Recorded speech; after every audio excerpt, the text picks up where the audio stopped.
শুভ সকাল, কেমন আছেন সবাই? সকালে উঠে আমার কাজের অভাব নেই, যেহেতু বের হতে হবে। এই দেখুন বাসার যে অবস্থা, মনে হয় যে 10টা হাত থাকলে আমার কাজটা সহজ হয়ে যেত।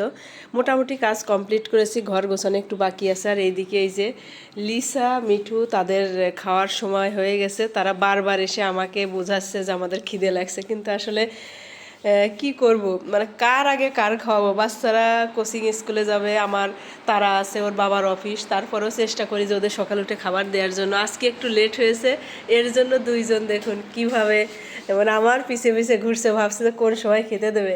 লিসা, ও লিসা, দেখি তোমার অনেক ক্ষুধা লাগছে।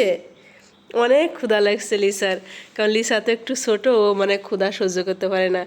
কিন্তু মিঠু কিন্তু বড় হয়ে গেছে, ও না খেয়েও থাকতে পারে। তারপরে ওর চোখ দেখে আমার মনে হয় যে ওর অনেক ক্ষুধা লাগছে, ওর চোখ দেখে আমি বুঝতে পারি। এই যে দুইজন ঘরের এপাশ ওপাশ সব জায়গা দিয়ে ঘুরছে। এই যে মিঠু, মিঠু তুমি পাতা খেও না।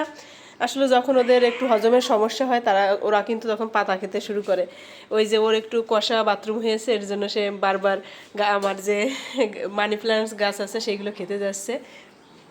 দেখুন আমার সকালকার অবস্থা, কাজের প্রেশারে আমার মনে হয় 10 ভুজা হয়ে আমার এখন কাজ করতে হবে।